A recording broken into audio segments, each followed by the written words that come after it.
I'd won the lottery, a whopping 300 million yuan, but I decided to keep it a secret. Not a soul would know, not even my dear parents. After all, they hadn't breathed a word to me when they signed over the house to my brother. That evening, as I was preparing for bed, I suddenly heard the hushed, yet heated, whispers of my brother Ethan and his wife Sarah from the adjacent room. A sudden tremor ran through me. I held my breath, straining to catch every word of their argument.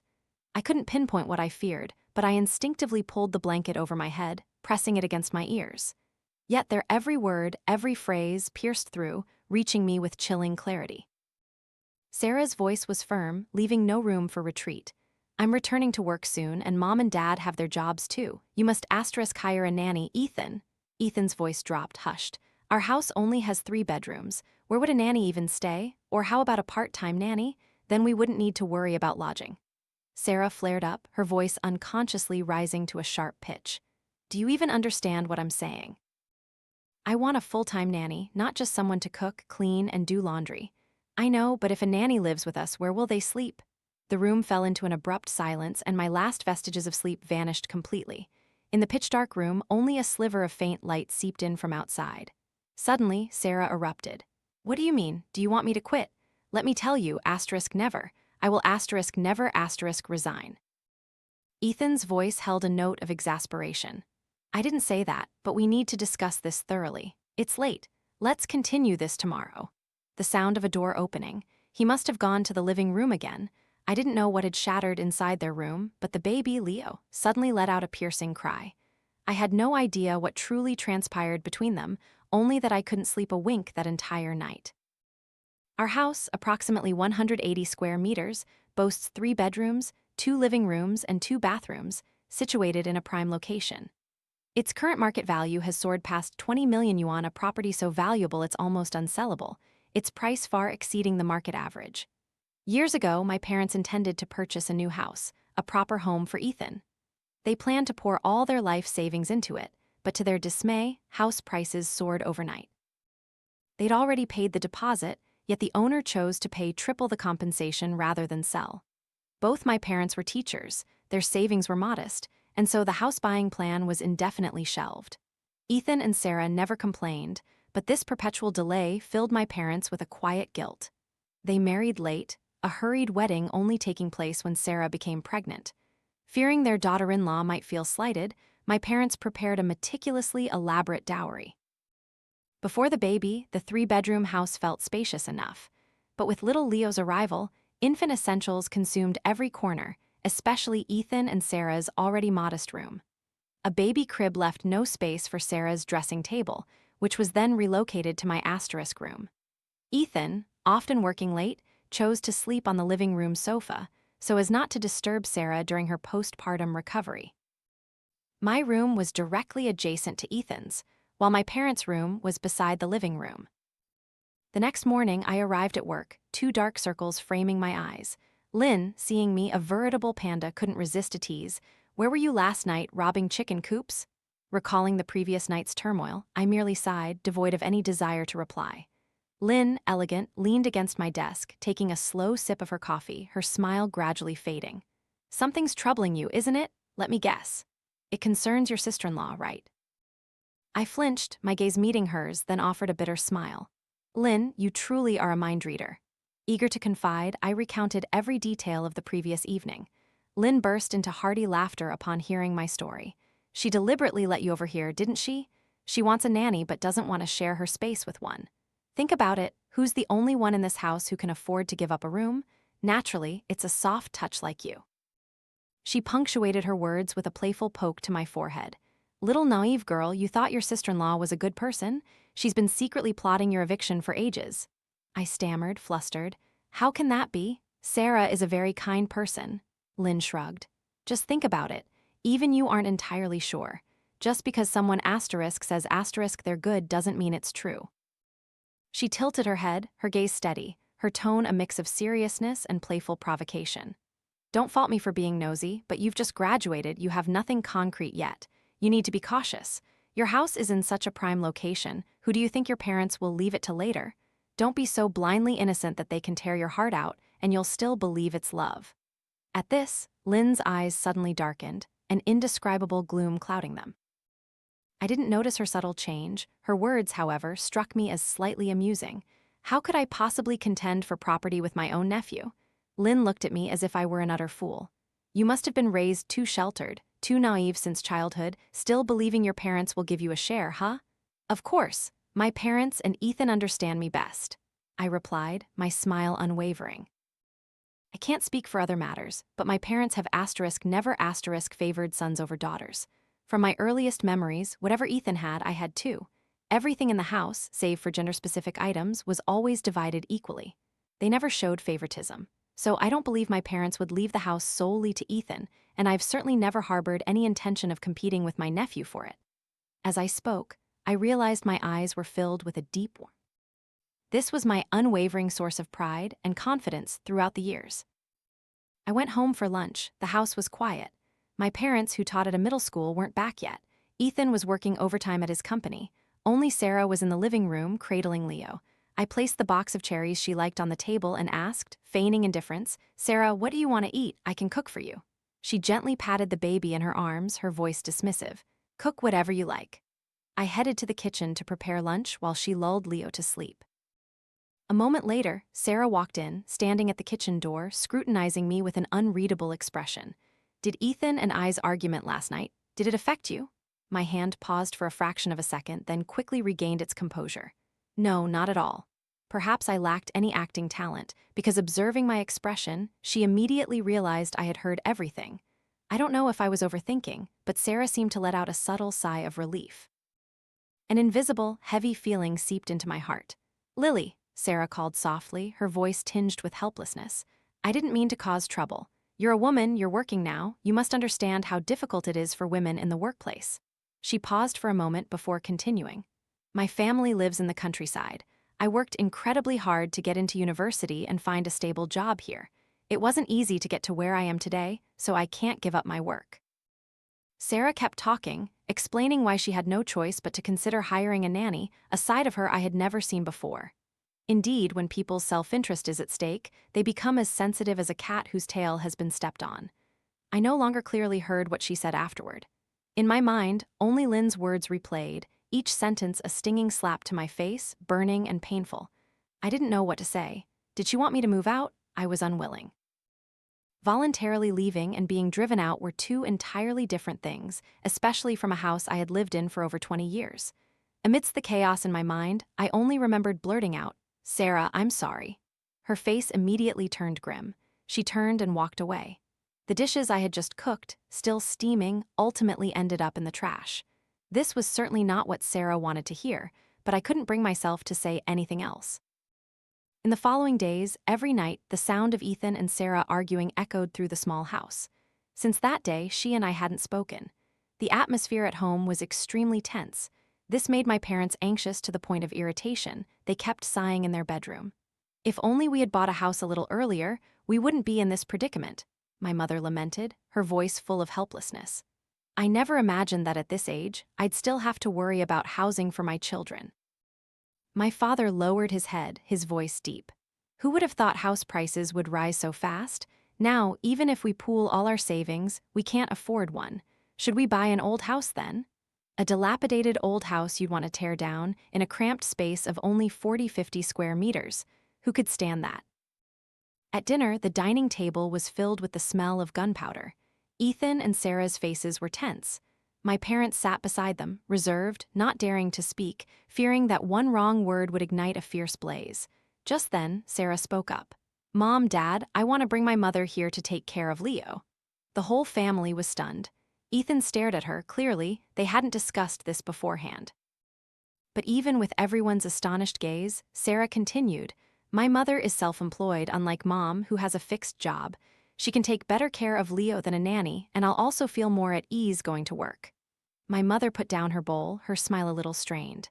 "This seems a bit sudden, doesn't it?" Sarah replied casually. "It's not early anymore. I have to go back to work soon. After all, I studied at university for so many years. Am I just going to stay home as a housewife forever?" I completely agreed with this statement. If I were to marry and my husband asked me to be a housewife after having children, I would certainly react even more vehemently than Sarah. Ethan pulled on her sleeve. Let's finish eating and discuss this later, okay? This time, she didn't hold back. She slammed her chopsticks down on the table, raising her voice. Discuss what? We've been discussing for days, and it's still not settled. Don't you all respect my opinion? Sarah gave a faint smile, her gaze sweeping around, her tone sharp. Don't worry, I'll ask my mother to rent an apartment outside. She'll take care of Leo there. That way, no one in the family will have to feel awkward. My parents immediately objected. They had only been able to hold their grandson for a few months. How could they let him live away from his grandparents? If the neighbors found out, how would they explain it? The whole family tried to persuade Sarah, but everything still exploded in an uncontrollable way, like an abscess that had festered for a long time, now bursting open, the stench of decay pouring out, no longer concealable. I couldn't bear to see my parents in such a difficult position. Finally, I decided to rent a place outside. Lynn, I want to rent a place. Do you have any suitable options? In truth, I didn't want to ask Lynn. Being slapped in the face like that, my self-esteem was severely wounded. But besides her, who else could I rely on? Lynn seemed to have anticipated this and enthusiastically introduced me to all sorts of houses. You've been pampered since childhood, never experienced the dark side of society. If the rent is coming from your parents' money, this is when you'll truly understand it. She showed me a few beautiful apartments that would make anyone fall in love at first sight, but when I saw the rental prices, my heart grew cold. Thinking that all the troubles in the house revolved around money, I became even more unwilling to accept money from my parents. Perhaps this was my pathetic and comical self-respect. I cleverly declined those apartments. No need to rush, I don't want to spend my parents' money. Lynn sighed. Well, then there aren't many options. If you want cheap rent, the only way is to share with someone else. I don't want to share, let's just look at some places first. After thanking Lynn for her kindness, every day I ran around with a real estate agent, searching for a place. I had never worked so hard before. My feet were blistered and aching, every step a sharp pain. But just thinking of the tense atmosphere at home, thinking of my parents' dilemma, my willpower surged strongly. I even felt invigorated, because I could finally grow up, bear the burden of my own life, and lessen the load on my family. Finally, I found an old apartment, about 40 square meters with one bedroom. The rent was 4,000 yuan. Because it was in the suburbs, far from the city center, the rent was manageable. Normally, an apartment like that would cost at least 5,000 or 6,000 yuan. This was the maximum I could afford with my current salary. Renting a place was a big deal. Moreover, from childhood to adulthood, all my decisions had been made by my parents and brother. This was the first time I was going against my family's wishes. No matter what, I had to inform them. After work, I stood in front of the door for a while, staring, then took a deep breath, trying to put on a bright smile before pushing the door open. Mom, Dad, Ethan, Sarah, I'm home. As soon as I entered, I heard joyful laughter. My mother and Sarah were talking about something, giggling happily as if there had never been any tense arguments. Seeing me, my mother even turned around, a radiant smile on her face. Come here, Mom made your favorite Coca-Cola chicken wings. I suddenly felt something was wrong but couldn't pinpoint what. Looking at my parents and Ethan, their faces were completely calm, no trace of previous arguments. Hadn't there been a cold war for days over who would take care of Leo? How could it now be as if nothing had happened? Everything was too peaceful, giving me a sense of unreality. But no matter what, I felt relieved that the atmosphere in the house had changed. People say not to fight with someone who's smiling. Even if Sarah and I had had disagreements before, life had to go on. I smiled back as usual. Thank you, Sarah. Because the atmosphere at home had improved, I decided to temporarily postpone telling them I had rented a place outside. An indescribable sense of loss welled up in my heart, as if after all my efforts, just one smile from them had turned all my hard work into a cruel joke. What's wrong? Is it not delicious? Sarah asked, concerned. I sat up straight, my gaze fixed on my parents' faces. Gathering all my courage, I said, I'm planning to rent a place outside. I've already seen it. I'll be moving out in a few days. As those words left my lips, I felt as if a heavy stone weighing on my heart had finally fallen. I silently awaited their reaction, like a prisoner awaiting a verdict. In my parents' eyes, I was always the obedient daughter. In Ethan's eyes, I was the clever, understanding sister. Yet now, the words I had just spoken were nothing short of an atomic bomb exploding in the middle of dinner. Without a word, they all put down their chopsticks and looked at me. My father placed his chopsticks down, his voice firm. Renting a place? What are you talking about? Only at home can your parents take care of you.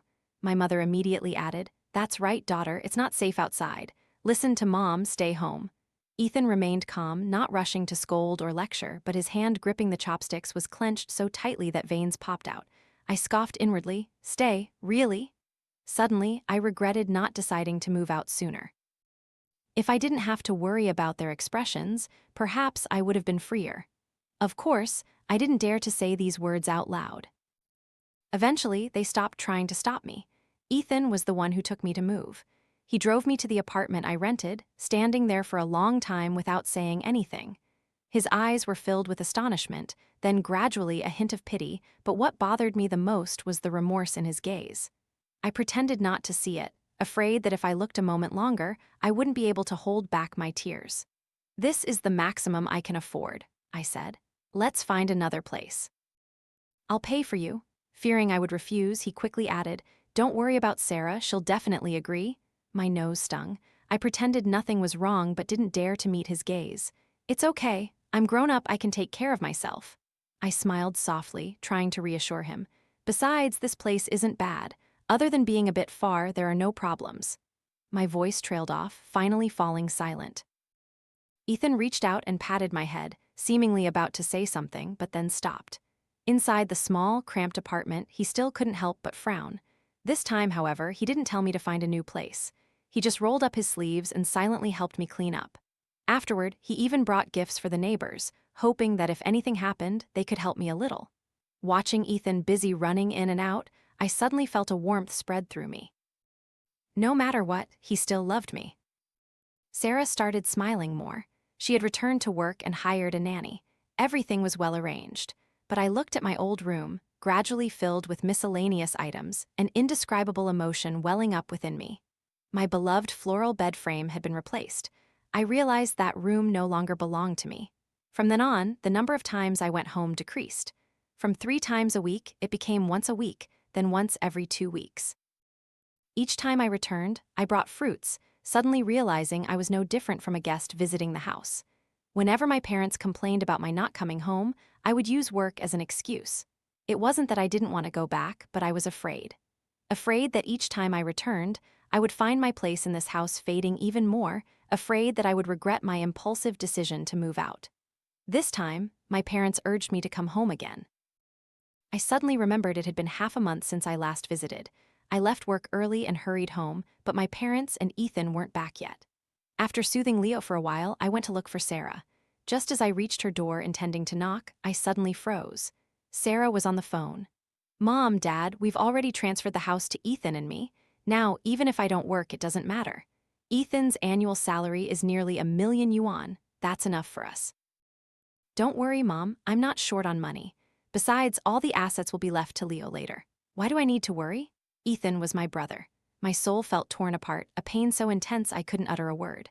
My ears buzzed, only hearing a ringing echoing in my head.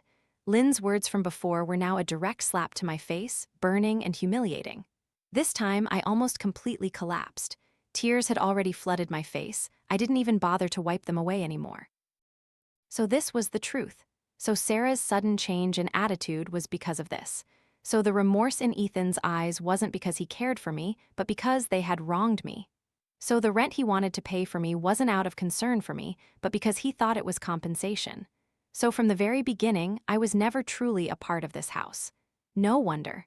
I was just an outsider, lost among my own blood relatives. A faint sound came from behind me. I flinched, instinctively wanting to turn and leave, but my steps faltered.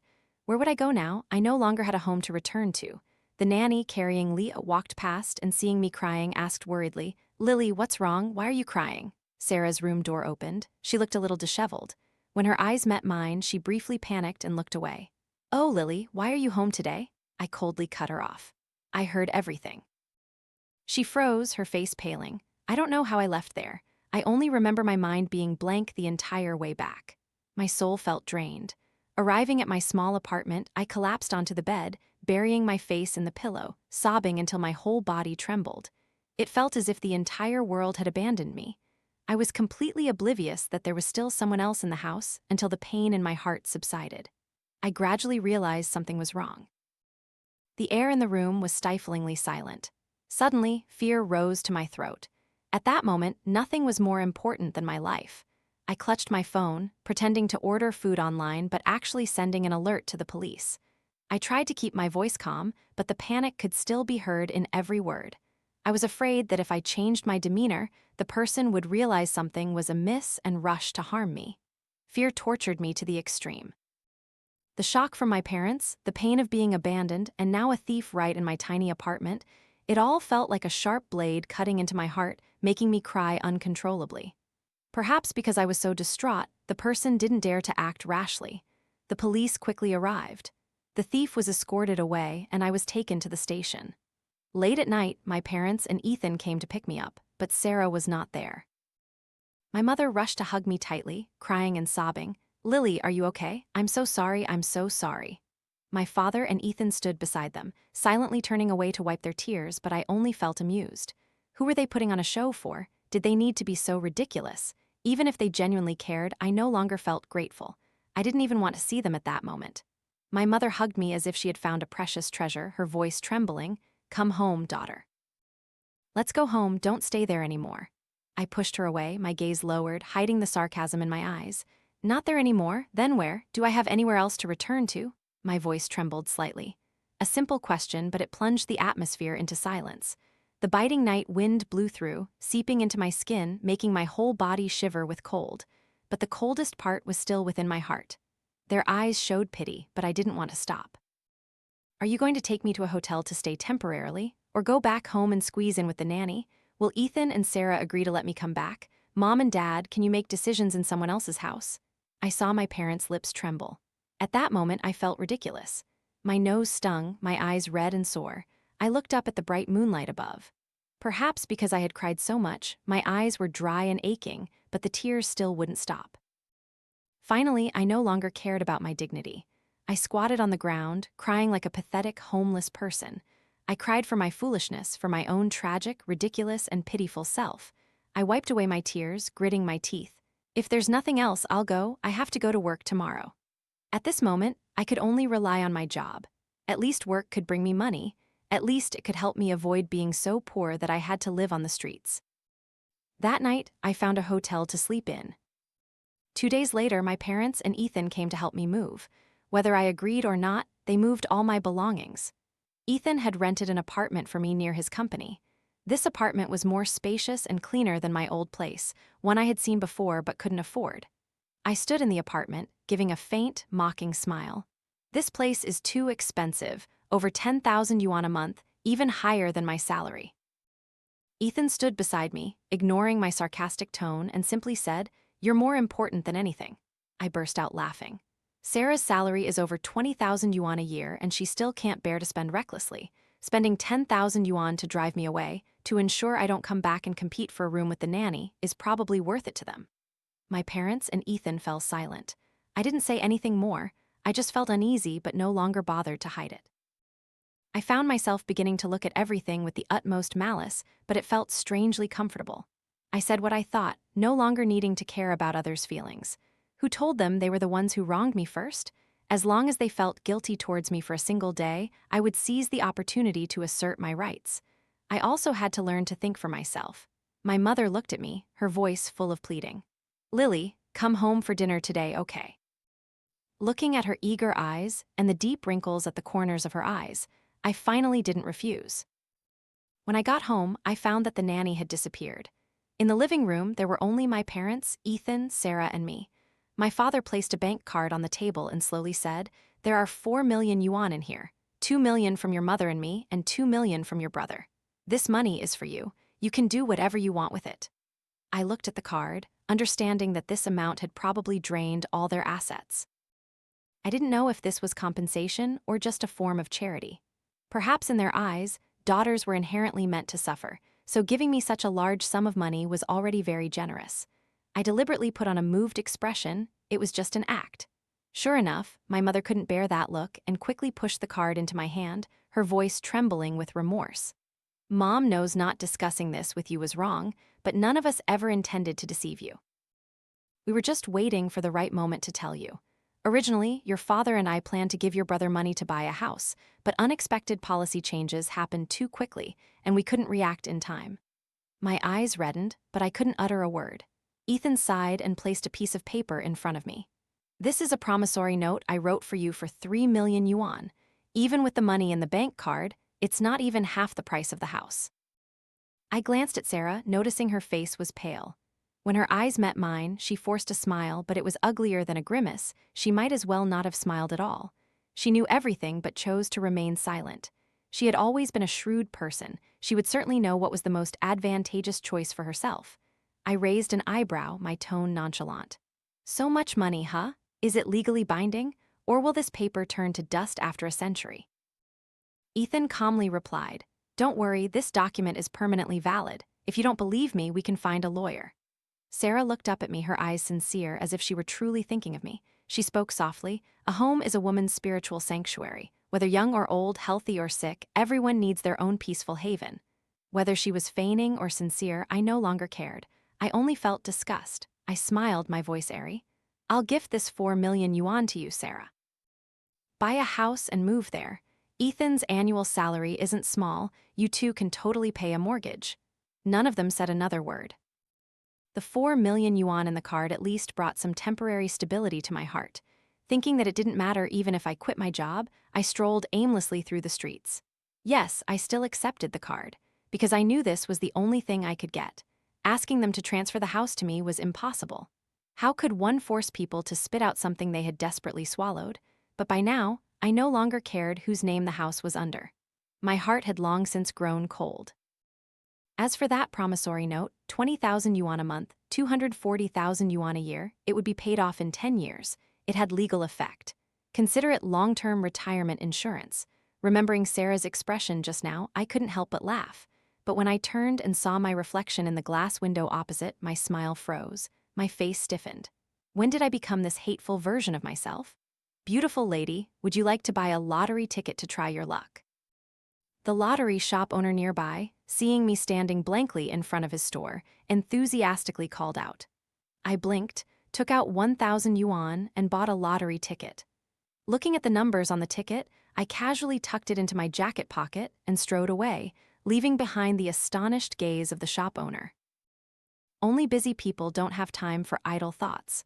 Working during the day, studying at night, I forced myself to be as busy as a constantly spinning top. But this change didn't escape Lynn's notice. I couldn't hold it in anymore and burst into tears in front of her.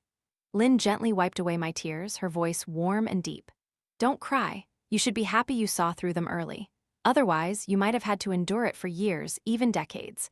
From now on, live for yourself." Then she looked at me and softly advised, "Save money. Whether a man or a woman, the greatest power lies in money." Afterward, Lynn sent me a work project. I seriously studied it, and anything I didn't know, I took home to research further. Since leaving, I had never returned home. My parents urged me to come back, but I used business trips as an excuse to refuse. Even if they came to find me, I wouldn't meet them. I didn't know how to face them. After completing the project, Lynn pulled me to the lottery shop. She was a lucky person and had this habit for a long time. Whenever a project was completed smoothly, she would buy a lottery ticket as a way to test her luck. My eyes rested on Lynn's radiant face. She was beaming, waving the lottery ticket like a child given candy. "Today went so smoothly. Thank you, God of wealth. If I buy a lottery ticket now, maybe I can save on dinner money." Lynn was in charge of this project, so she was naturally delighted that it was completed smoothly. "I won't buy one," I said. I had never believed in luck before. Suddenly, Lynn's triumphant cheer rang out. "I won?" I also became interested. "How much, Lynn?" 500 yuan. She smiled brightly, excitedly showing off the ticket in her hand. It was amusing. Someone who earned millions a year was so happy just for winning 500 yuan. But perhaps this was her simple joy. Suddenly, a flicker of memory sparked in my mind. I remembered I had also bought a lottery ticket. Perhaps the results had already been announced. I took out my phone and, based on my memory, checked the numbers. They matched exactly. All the numbers were identical. In that instant, I believed. If I had believed in the God of wealth sooner, would I have had a huge fortune a long time ago? But it's okay, it's not too late now, it's just in time. I felt my whole body trembling, my face suddenly flushing hot. Lynn looked at me worriedly and asked, What's wrong? Why is your face so red? Have you been overworking lately? I bit my lip, trying to control the surging emotions inside, but my hands trembled uncontrollably, growing stronger and stronger. Lynn panicked, quickly supporting me. Let's go to the hospital right away. I stopped her, shaking my head. It's nothing. I'm really fine. I'll be better in a moment. She looked at me full of doubt. Really? I took a deep breath, tried to calm down, and smiled. Really? Only when she saw that I was genuinely okay did she relax. That evening, she generously treated the whole team to a lavish meal. The money she won was only 500 yuan, but this meal was certainly much more expensive because some joys cannot be bought with money. I really had won the lottery, 300 million yuan. Luckily, that jacket hadn't been washed. Luckily, my memory hadn't played tricks on me, making me happy for nothing. Looking at the crumpled lottery ticket in my hand, I wasn't in a hurry to claim the prize. I didn't tell anyone, not even my own parents. Who told them they didn't tell me when they transferred the house? If they had deceived me like that, then we would continue to deceive each other. Sometime later, I quietly went to claim the prize. After tax, the remaining amount was 240 million yuan. I set aside 10 million yuan to donate to charities. The remaining 230 million yuan I deposited into major banks. I divided it into 4 parts, depositing it into 4 different banks, 50 million in each. I wanted to buy a house with the remaining 30 million yuan because that was my first thought after winning the lottery. I didn't want to live in a rented house anymore. Things that don't belong to you will ultimately never belong to you. If I couldn't even trust my own parents, who could I trust? I was afraid that one day, when they were unhappy, they would simply kick me out of the house. I had once thought that when I had enough ability, I would immediately leave, go somewhere far away, and never return. But now, I hesitated a little. I hated myself for not being decisive enough. What was there left to linger for in this place? Suddenly, my mother called. Her voice was a little cautious. Lily, are you busy today? I knew she wanted me to come home for dinner. We hadn't seen each other for over 2 months. I was silent for a moment, then replied, No, I'm not busy. What's wrong, Mom? Perhaps my voice sounded calm enough, so she relaxed. Not busy is good then. I'll have Ethan come pick you up. Come home for dinner tonight, okay? I hesitated for a moment, but eventually agreed. On the way home, I remained silent. As we passed a fruit stand, I suddenly spoke up. Ethan, pull over for a bit. My brother flinched, braking sharply and pulling over to the side of the road. He turned to look at me. What's wrong? I unbuckled my seatbelt and slowly said, Nothing, I'll just buy some fruit. It looks bad to come home empty-handed. I felt his breath catch. He tapped the steering wheel, making a dull sound. This time, when I returned home, my parents and Sarah were incredibly enthusiastic towards me. Everyone's face was flushed and cheerful. I had prepared myself mentally before coming here, but when I actually faced them, my heart couldn't help but ache. My mother gently picked up some food for me and asked softly, It's almost the end of the year. When do you get your New Year's holiday? I intended to say in 2 days, but for some reason the words that came out were, I don't know, I might have to work overtime. Immediately my parents began to complain. What kind of company is that? You've worked all year and they still make you work overtime? That's right. No, you definitely have to come home for New Year's Eve dinner. Holidays are for family gatherings, aren't they? Sarah smiled gently and chimed in, Mom's right. Holidays are for reunion. That's what makes them happy. My mother nodded. Yes, Ms. Lee will be going back to her hometown for the new year. She'll clean your room then. I wanted to give a faint smile but found I couldn't. Finally, I just softly replied, Okay, I'll try to come home early then. That's it for today's work. Here's the company's New Year bonus. Happy New Year in advance, Lily. Thank you, Lynn. Happy New Year to you too. After saying that, Lynn turned to leave but then suddenly stopped and looked back at me. Oh, right. Next year, the company plans to send someone to Shanghai to assist with some work. This is a great opportunity. You should think about it carefully, Lily. My hand paused slightly. I didn't rush to refuse. Thank you, Lynn. I'll consider it carefully. On the way home, I still wanted to discuss this with my family. Reaching the door, I raised my finger to scan my fingerprint, but it wouldn't open. Did the lock break? I thought to myself. I tried entering the password. A cold, mechanical voice sounded. Incorrect password. Incorrect password.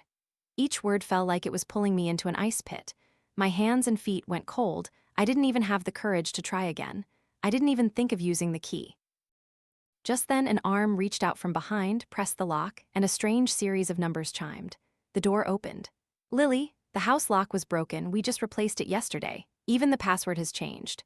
I once thought I would rush in, relying on moral obligations to angrily confront them, but I didn't. Instead, my heart suddenly felt strangely light, as if a heavy stone had finally dropped.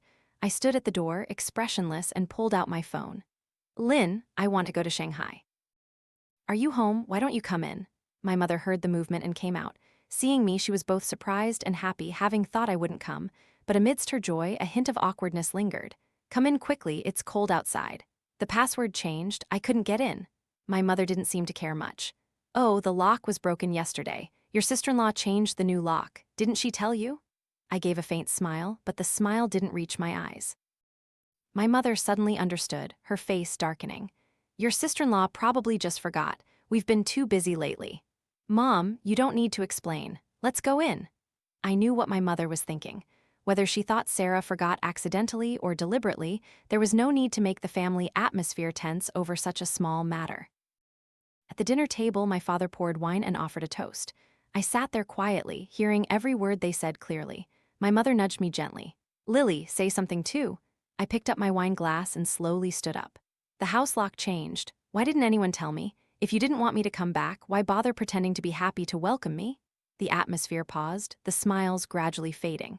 Looking at their stiff faces, a sense of perverse satisfaction welled up in my heart. This would be the last time. I would never return for another meal again. I silently waited for an explanation. Sarah immediately stood up, raising her wine glass. "It's my fault.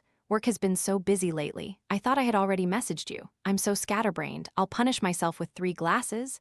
I gave a faint smile and slowly replied, "This isn't a company or a party. No one is forcing you to punish yourself. But I'm very curious, Sarah. Did you get promoted again?" "Being so busy, there must be good news." "Congratulations." I looked at her, squinting and smiling, only to see her smile grow more and more forced.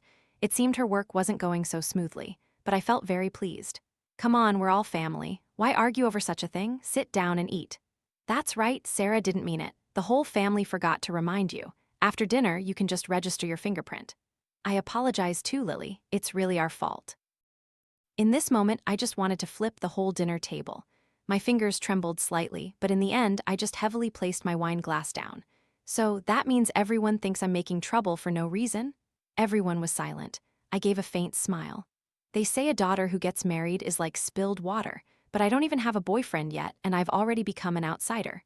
My parents quickly retorted, "Who says you're an outsider? You'll always be our daughter." I looked directly into their eyes. "Then where will I sleep tonight?" The whole family fell silent again. I had completely lost patience. "Give me the household registration book." My parents were slightly startled. "What do you need the household registration book for?" "For a work transfer. Next year I'll be going to Shanghai. I need to do some paperwork." My mother stood up abruptly, panicked. "Why so suddenly? When did you decide this?" "Just now, when I entered the wrong password." I replied indifferently, leaving them speechless. No one wanted to say another word. "No, why go to Shanghai when everything's fine here? Isn't it better to stay? You've never been away from home for long. Can you take good care of yourself?" I gave a faint smile. "What's the difference? There's no place for me here anyway. Maybe I'll be happier somewhere else." Perhaps they couldn't refute that. They could only mumble, "Why say that?" "We're still family here." I raised an eyebrow, my tone light. "As long as Ethan and Sarah remember to pay me the 20,000 yuan debt, that's fine. Then I'll live very comfortably." I had over 200 million yuan in the bank. How could I not live comfortably? Mentioning the debt was merely to make them dislike me even more. I took the household registration book and immediately went to Shanghai that night. Even though it was the end of the year, some people were still working. The real estate agent had probably never seen anyone so eager to buy a house during the new year. But when a person is determined to do something, their drive can be terrifying. In just a few short hours, I signed the contract without hesitation. I didn't even want to wait for renovations and immediately chose a fully furnished apartment over 200 square meters that I could move into right away. I returned to Beijing to pack my belongings the same day. I had no lingering attachments. "Lily, today is New Year's Eve. Come home for dinner, okay?" I stood by the floor-to-ceiling window, looking at the dazzling lights spread across the city. Behind me, the cold gray marble felt as chilling as the atmosphere between them and me. "I'm not free. I won't be coming back." Ethan probably still thought I was the stubborn little girl from years ago, so he spoke in a soft, coaxing tone. "This is our family's fault." No one expected? I listened, nodding slightly, a faint, sardonic smile playing on my lips. No one expected to forget to tell me, right? Everyone is so busy. Good, keep being busy. I also have a lot of things to do. On the other end of the line, my parents' voices interjected into the conversation. Lily, come home, Mom will cook you a delicious meal. Dad even has a New Year's envelope for you. They were always like this. Every time they disappointed me to the core, they would toss me a piece of candy, as if hoping to pull me back, to drown me in a swamp of guilt and hesitation. But this time, I couldn't hold back. I yelled, come back for dinner and then what? Sneak back to a cold rented apartment while you all gather warmly. And I'll be eating leftover scraps alone. Or should I humbly beg you to save some food when it's mealtime? How much more do you need to humiliate me before you're satisfied? As soon as I finished speaking, I suddenly felt calm. My voice became flat, devoid of emotion. I'm in Shanghai now, I can't come back and I won't be able to come back in the future. I looked out the window. New Year's fireworks were blooming brilliantly in the sky, but my heart felt strangely empty. They say that when a daughter grows up, she no longer has a home. At first, I didn't believe it, but now I do. I didn't give them my address. Even if they wanted to find me at the end of the year, they wouldn't know where to look. Yet 2 months later, my parents still intercepted me right outside my company. Lily, I stood there, my expression indifferent. What's wrong? Are you still well? If there's nothing, I'll go. If you want to stay here, just rent a hotel. My place is small, it can't accommodate many people. I glanced at my watch. I have work this afternoon. If you have something to say, just say it directly. Can we go have a meal? I chose a noodle shop because noodles cook quickly. Sitting down at the table, I lowered my head and ate my crab egg noodles, my voice nonchalant. Say whatever you want quickly. I have to go back to work after I finish eating. They looked at me, a hint of pain flashing in their eyes. Perhaps they thought I was suffering so much that I had to eat so hastily. Eat slower. There's still time. Eating like this isn't good for your stomach. In truth, I just wanted to finish eating and leave. My mother hesitated for a moment, finally speaking. Sarah's mother has cancer. We've tried everything, but we're still short 500,000 yuan. Your father and I were thinking if we could borrow a little from you. My hand holding the chopsticks paused once more. They had dragged me back to reality again. I gave a faint smile, placing my chopsticks down. Borrow money from me? Are they putting on a show? Why didn't they come themselves but sent you two to persuade me? The first thing after finding me isn't to ask about me, isn't to apologize, but to open your mouths and borrow money. An outsider wouldn't know and would surely think Lily is your biological daughter. I slowly wiped my mouth with a tissue, my voice still calm. If you want to borrow money, that's fine. Tell them to come here and talk to me directly. Otherwise, forget it. Lily. My mother was anxious, her voice trembling slightly. Human life is paramount. I gave a faint, chillingly cruel smile. What does that have to do with me? Then I looked directly into their eyes, slowly speaking each word. If you want to borrow money, come here yourselves. I'll lend it to you, not a single cent less. They looked at me with unfamiliar eyes, as if doubting and wondering if the girl sitting in front of them was truly their biological daughter. My parents' faces were filled with sorrow. Why have you become like this? When you were little, you saw beggars on the street and gave them all your week's allowance. I didn't bother to explain, I just quietly put down my chopsticks. I have work to do. Goodbye. Sure enough, they still came. The next afternoon, I saw them waiting outside the company gate again. This time, Sarah came along. I didn't hold back, calmly observing her. This was the neat, beautiful, skillful, yet pitiful Sarah, who, for the sake of her son, had schemed to drive me out of the house. I almost didn't recognize her. She gave a faint smile, her tone neither fast nor slow. Oh, Lily has changed so much. She's prettier. It seems life is very comfortable, isn't it? I took a sip of coffee, a slight smirk on my lips. Why wouldn't it be comfortable? No parents always showing favoritism, no scheming sister-in-law, no weak older brother.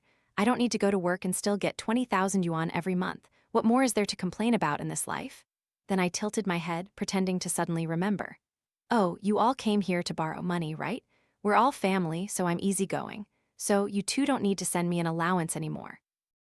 I'll extend your debt repayment period by 2 years. Consider it me helping you out, no need to thank me. I noticed her face looked a little pale, but she still tried to remain calm. Perhaps they hadn't expected me to call them all here just to say thank you. I knew I was acting like a petty person now, my tail was already up, but I was perfectly willing. As long as I had no morals, no one could morally blackmail me. Luckily, I won the lottery late. If it had been earlier, I'm afraid that money wouldn't even belong to me.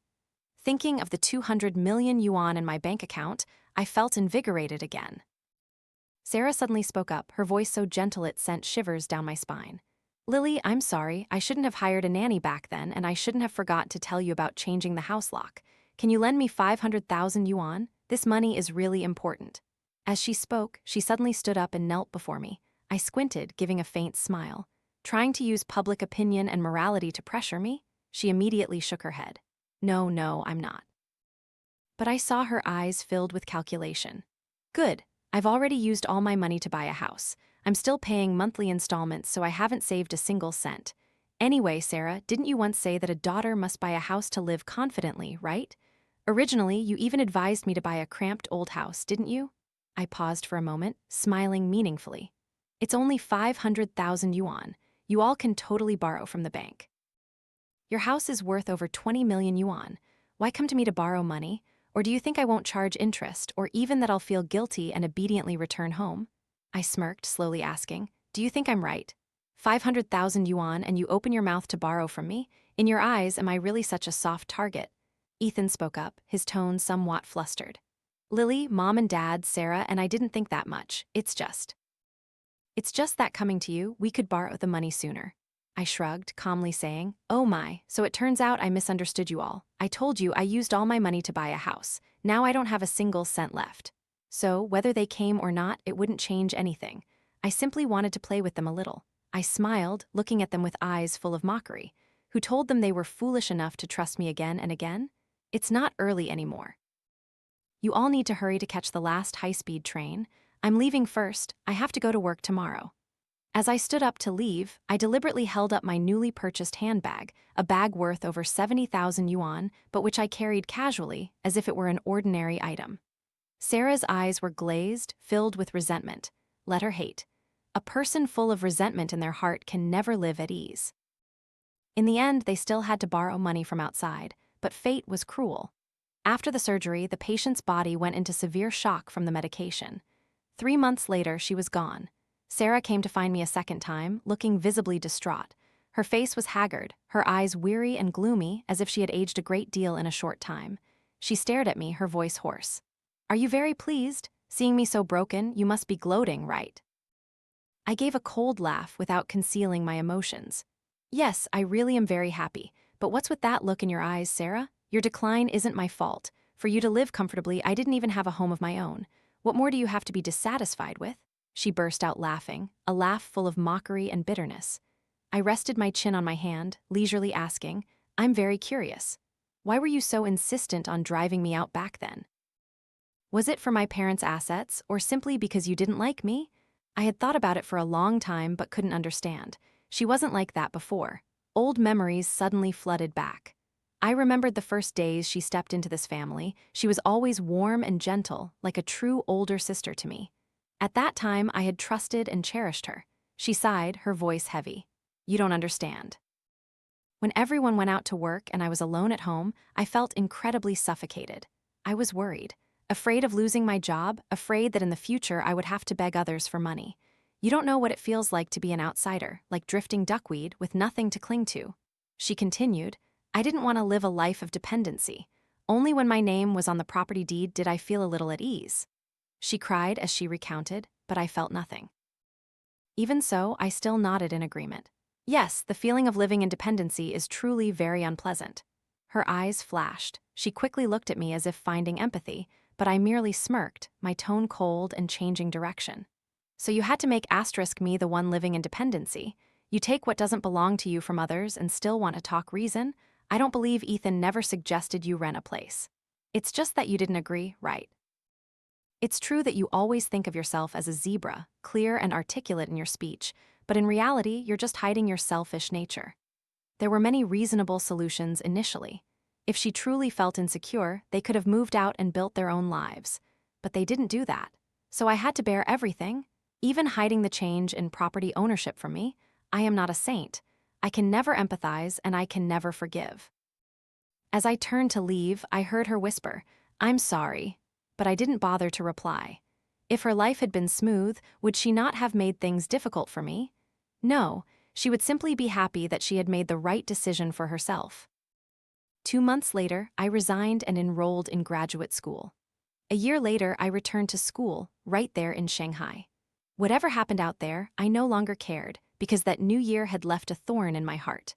On other holidays, if I had time, I would still visit home, but on New Year's Day, I would always travel. I don't know if this is punishment for them or for myself, but in short, as long as I am happy, that's enough.